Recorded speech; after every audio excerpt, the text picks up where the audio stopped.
Hello, and welcome to our weekly dialogue with Helga Zepp-LaRouche. She's the founder and chairwoman of the Schiller Institute.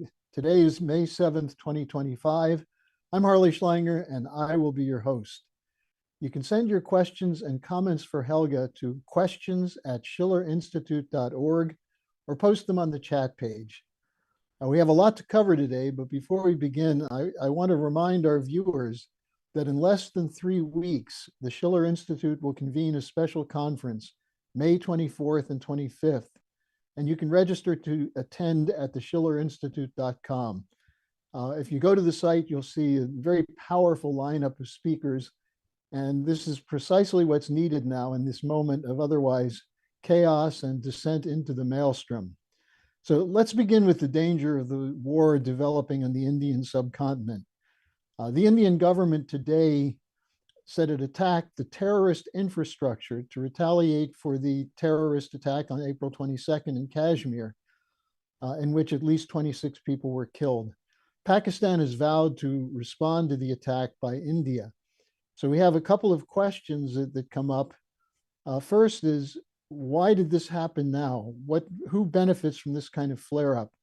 And I will say I've spoken to several well-informed Pakistanis who are pointing at the British, in particular MI6, as a third force behind the terror attack, saying that the real target is the BRICS.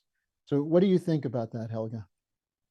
Well, we see worldwide a whole pattern of attacks against every single BRICS country. And the Pakistani defense minister, Asif, made a very important statement, which, given the fact that he's an acting defense minister, I think has quite some weight.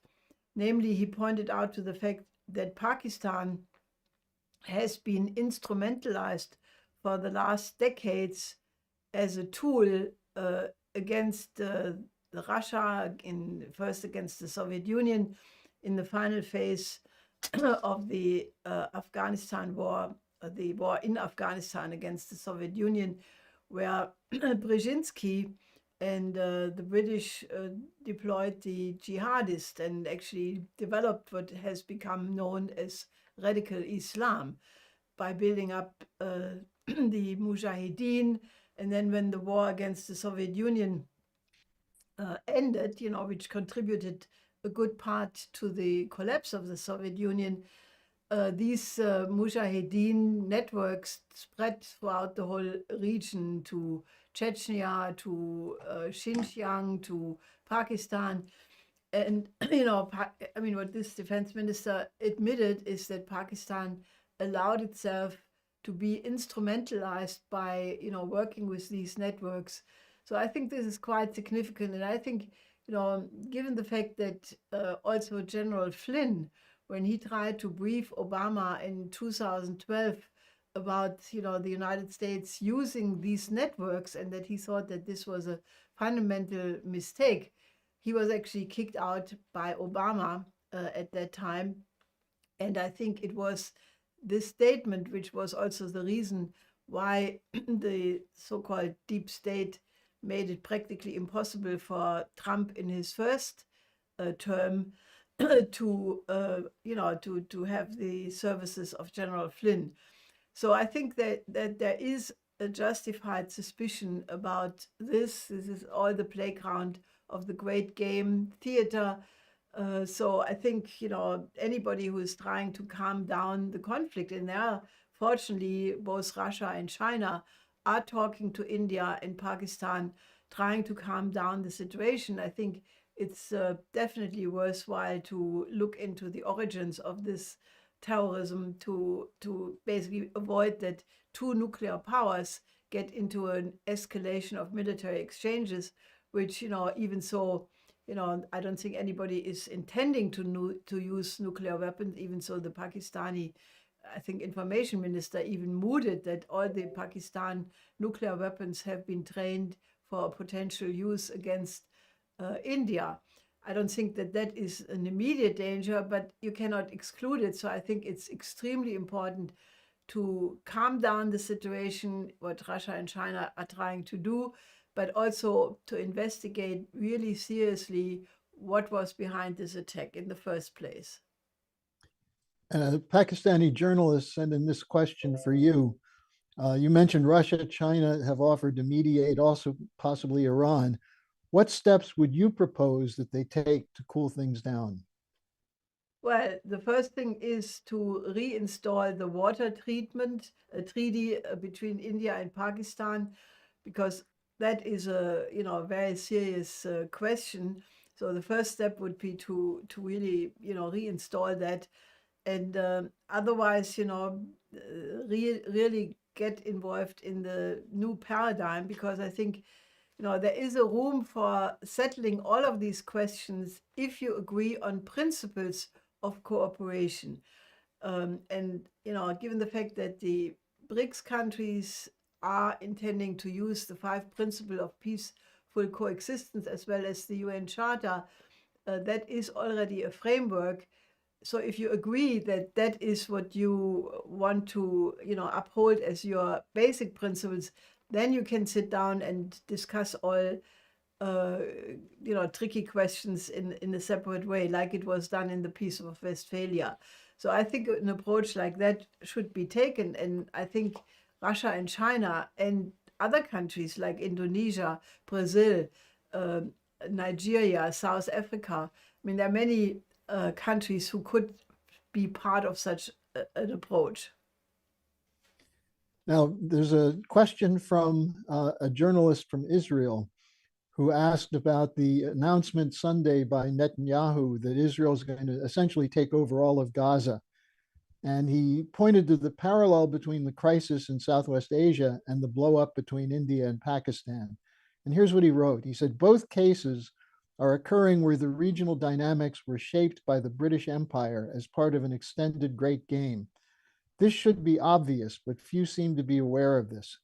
You correctly identify this as a continuation of British geopolitics.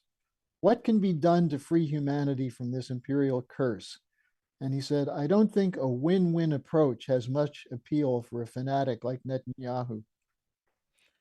Well, what is happening in Gaza right now is so absolutely unspeakable, because even the liberal media, who have been condoning what is happening there for now 1.5 years, they are now starting to show the pictures of Gaza being a complete rubble field, of children being tortured and skinny short before dying.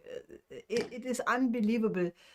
And I think this is really a crisis of humanity.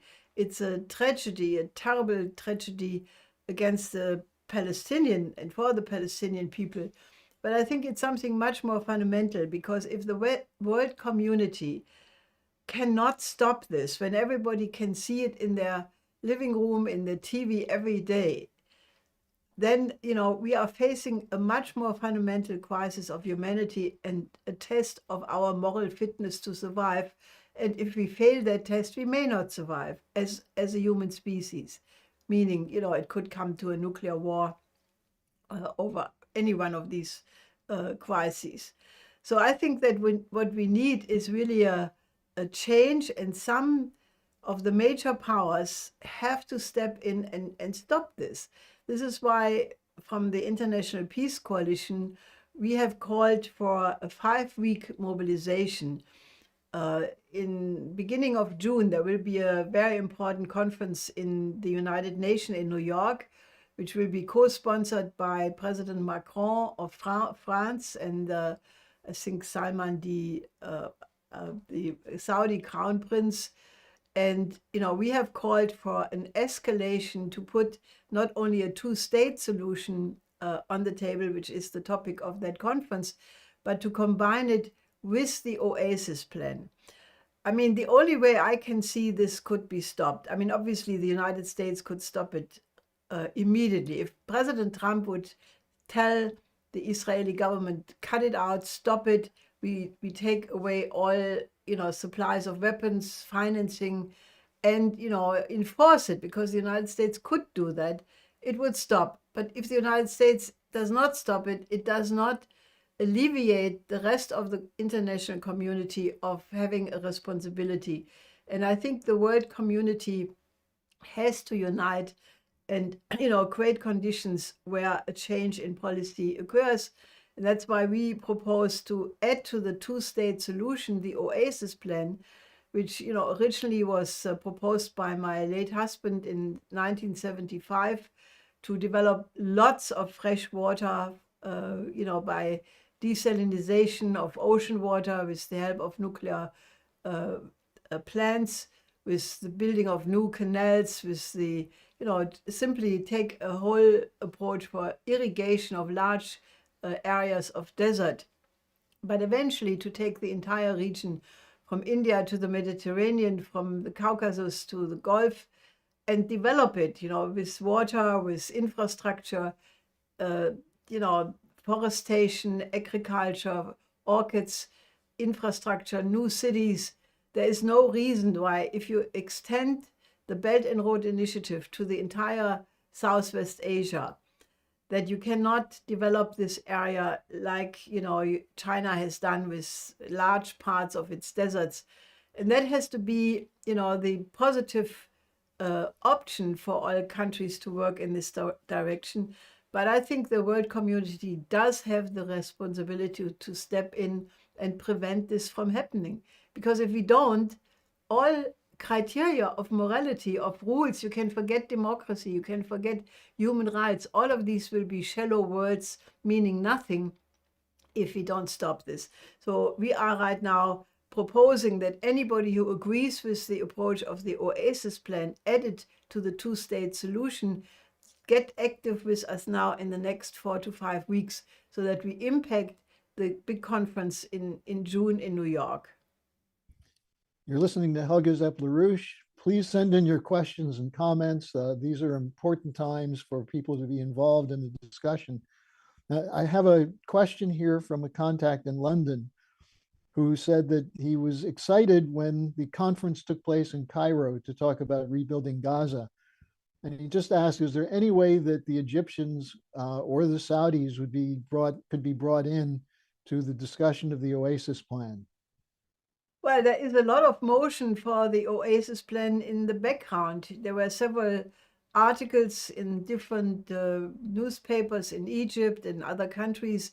Interviews were given by members of the IPC or the Schiller Institute in Algeria, in Lebanon. So the word is spreading. And, why we need now this mobilization is because, at the last IPC meeting, one of the peace activists, Mr. Prompstein, who is an advisor to Macron, participated and, also endorsed the Oasis plan. So I think we are not totally at the beginning. We had many ambassadors, many representing many different countries who already spoke and endorsed the Oasis plan. But I think we have now to really talk it up to make an economic side to the two-state solution, without which I don't think it will function. So I'm really asking and appealing to you, anybody who is horrified by what is happening in Gaza, come and join our efforts to use these remaining weeks till beginning of June to basically force a situation where this plan will be part of the discussion in June in New York. Here's something sent in from Leider Horn, who said, we need historical intelligence, not just horizontal views. What do you think has happened to intelligence communities in the West? You look at people like Waltz, you look at the failure to put forward any kind of an alternative. So to take his point, why do they not approach this from the standpoint that your husband did, that we're in a current history and that's how you understand what's happening? Well, I think this is a process of erosion which is going on for a very long time. I mean, if I look at the role of the CIA in the immediate post-war period in Germany, that was not so great. I mean, the Congress of Cultural Freedom was an evil operation to deroot Germany from its culture and instrumentalize it. I mean, Germany has been completely, subdued by one operation after the other. And, the warning of President Eisenhower at the end of his term, beware of the military-industrial complex. I think that military-industrial complex, or as Ray McGovern is calling it, the MITIMEC, meaning, media, Congress, think tanks, academia, intelligence, that conglomerate has increasingly over the decades become sort of the secret power. Some people call it deep state. And, this is not a new phenomena, because in Germany, when the Bundesverfassungsschutz, the equivalent of the FBI, was created in the 50s, Kurt Schumacher, who was, obviously one of the leading social democrats, he spoke out very strongly against it by warning that it would imply the danger of creating a new Gestapo, a new secret state police, spying on their own citizens. What do we see now? This same Bundesverfassungsschutz in Germany has produced a 1,000-page report, finding that the AfD, the Alternative for Germany, is legally binding, securely right-wing extremist. Now that is potentially creating the basis to ban that party, which is the strongest party in the polls right now. And, the thing which is so worrisome about it is because they say, oh, we can't make this report public. In it, we have all the proofs that the AfD is a right-wing extremist party, but we can't tell you. Now, that reminds me of a very important article which was once written by my late husband, which was called, They Call Me an Evil Guy, but we can't tell you why. So it is that insinuation that somebody is extremely dangerous, that they have the worst kinds of intentions, but you can't tell it. I mean, that is a pretty flimsy argument. And I think, when C.D. Vance was warning about the state of democracy in Europe, well, I know that the Europeans are extremely angry at some members of the Trump administration, that they are continuously bringing up the issue of that democracy is in great danger in Europe. They dislike that tremendously. But if you look at the pattern, you can actually see that NGOs, that privately financed civil rights groups and whatnot, they're eroding the constitutional process in many countries in Europe, unfortunately also in the United States, despite what Trump is saying. So I think that the role of intelligence is definitely, has become something very, very dubious. And I think we need new church commissions in every country, because that was, in my memory, the last time that the parliament or the Congress would start to investigate illegal activities of the secret services. So maybe that's the thing to do, have church committees in every country. Well, it seems that your polemic of putting an end to geopolitics is catching on with a lot of our viewers. Here's a question from a correspondent from the United Kingdom who is talking about the long-term effects of geopolitical manipulation. And he asks, are you surprised by the downgrading in the West of the victory over fascism 80 years ago? He said, to me, it makes the case for Putin, that people like von der Leyen, Kallas, and Keir Starmer are so Russophobic that they would have preferred a victory by Hitler in World War II. And that's why they're committed to support a continuation of the war against Russia by Zelensky and NATO. And he asks, what are your thoughts on this? Well, I think it is very worrisome because, this unabated Russophobia by people like von der Leyen, Merz, now the new foreign minister, Wadephul, Macron for that matter. I think that's a very dangerous thing, because there was an article in the last several days by one former parliamentarian of the Linkspartei who usefully referred to the different theories about fascism. And given the fact that now everybody is called fascism, especially, the AfD is being put in the vicinity of fascism.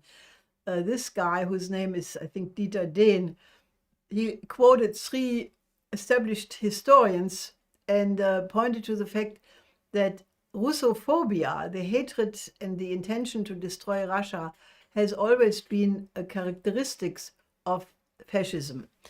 And, I find it quite worrisome for the future safety of Germany and other European countries that as a result of all of that, there is now a line coming from Moscow, from Maria Zakharova, from other leading, I think, Lavrov, Medvedev, basically saying what the EU in their militarization and war drive are doing is reminiscent of what Nazi Germany did against the Soviet Union.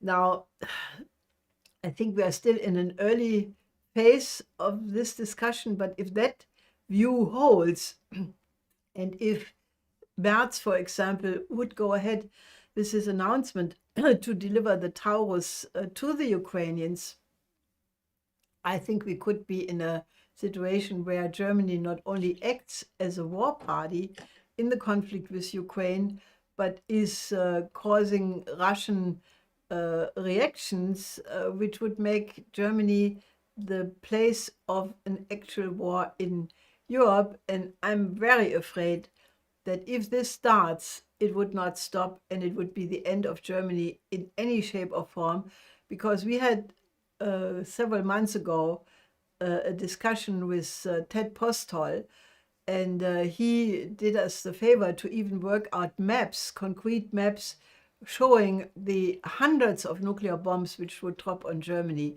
if it comes to such a conflict. And I think the present crop of politicians are so ludicrous and so ignorant of history, of the dangers all of this is implying, that I think we really need a change in policy, and the people have to wake up, because I think that's the biggest problem, that the population has been so much influenced by this NATO narrative about a pending attack from Putin on some European country.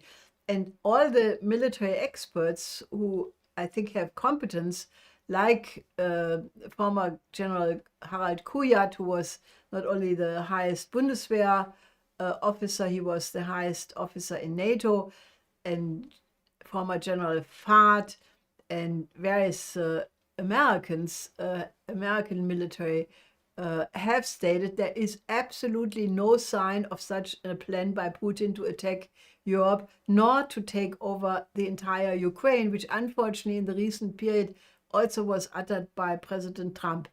And I think this is the most dangerous, and this talk should stop. There is no evidence, and I mean, there are many arguments why Putin has absolutely no interest to take over all of Ukraine, and for sure no interest to expand the war to the rest of Europe.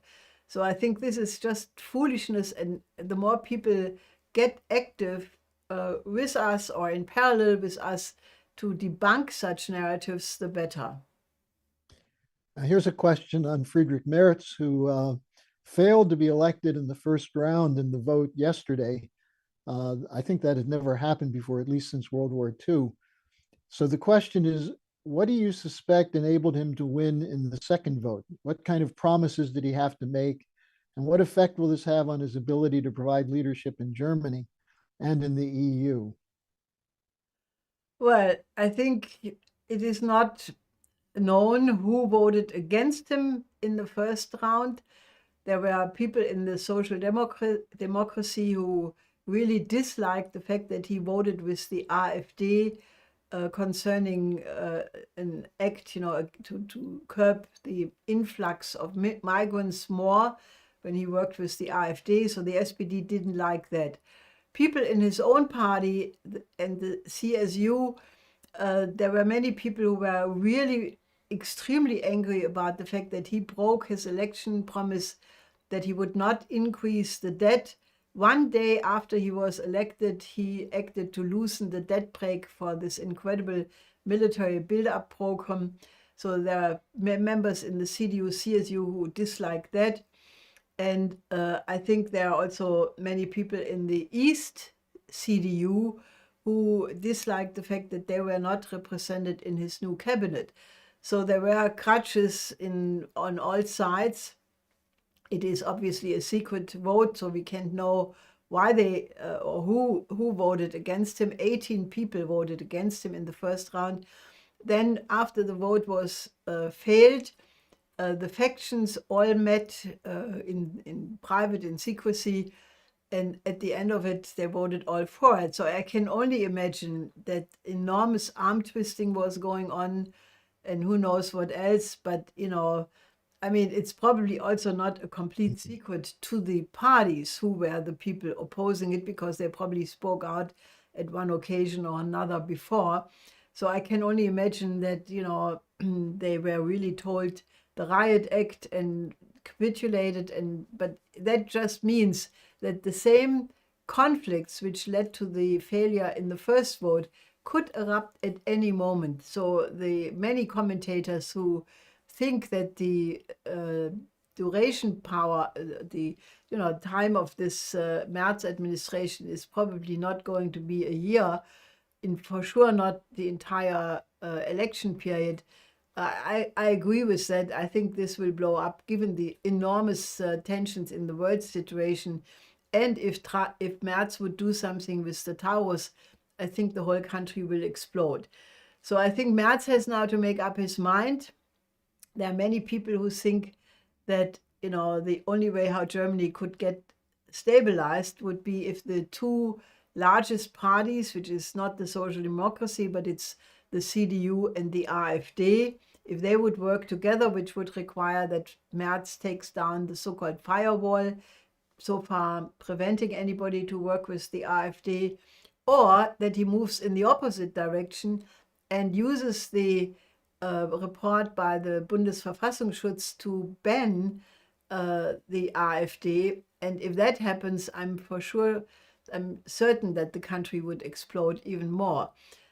Because you cannot take the right of 10 or 15 million voters away, and such a behavior. Because I also think, while it is the case that in the AfD there are some very dubious figures, people who have earned the epithet Nazi or something like that, I cannot agree with the idea that it's the entire party, because I know that there are many even elected officials who have very reasonable policies in terms of foreign policy, in terms of energy policy, and they just, in my view, are for opportunistic reasons in the AfD, but they're not such Nazi people at all. So I think a different approach. I think the AfD should kick out those elements and then become a normal party expressing interest, of a certain segment of the population, and then you could form an alliance, and stability would come back. But we are in a breakdown crisis, so no prediction is possible at this point. Now we have a couple of questions or comments from Debashis, who's a regular. He comments, isn't it positive that Iran and China are trying to develop a peace between India and Pakistan? He's happy about that. But then he asks, how can we find efficient ways to stop the genocide in Gaza and decrease the hate and increase the desire for peace? What can be done?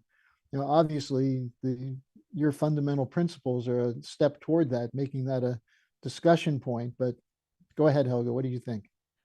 Well, I know it's difficult for most people to understand that.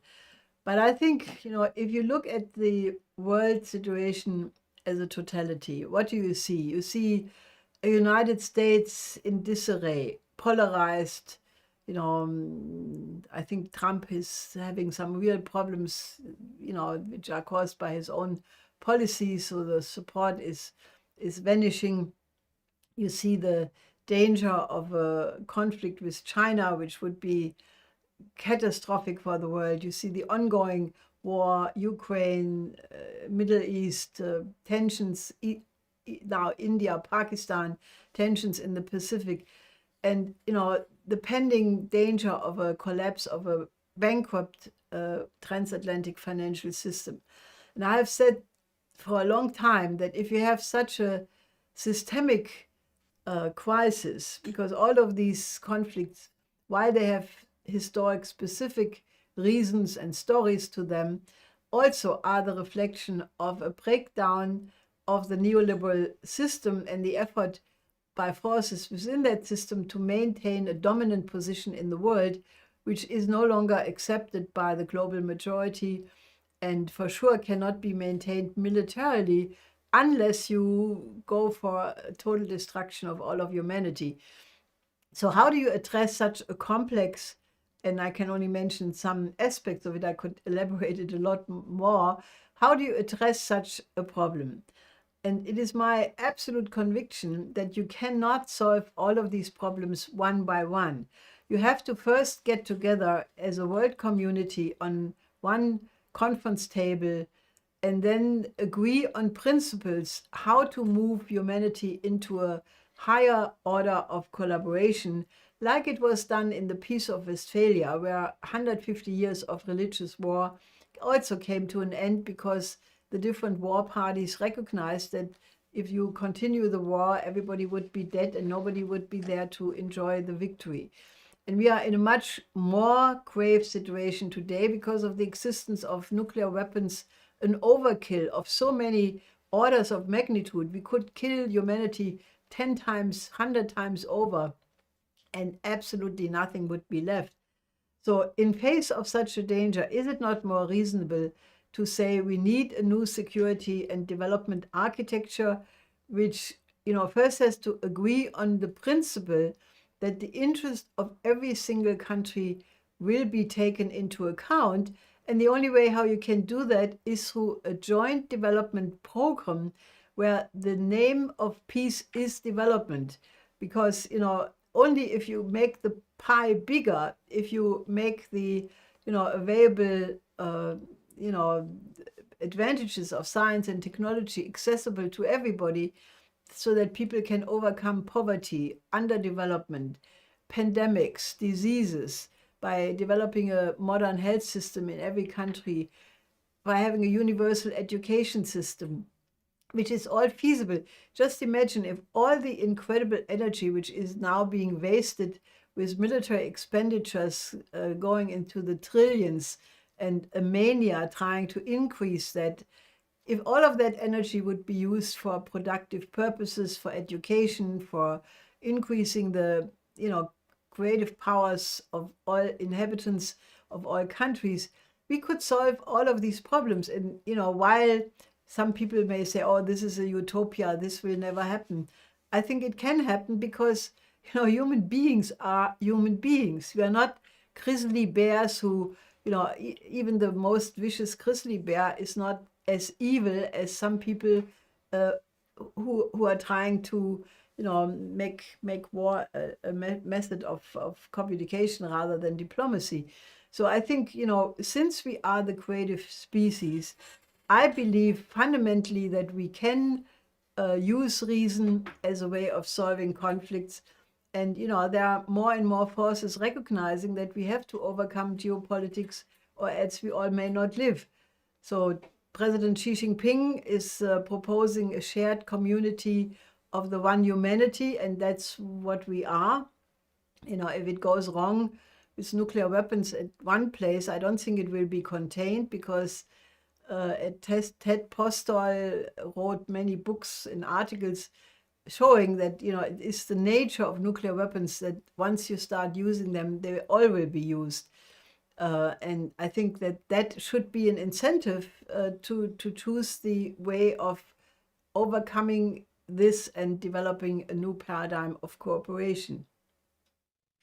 I have one quick question for you from a former elected official from a Balkans country who asks, what will the European Union dictators do now following Simeon's overwhelming victory in the first round vote in Romania?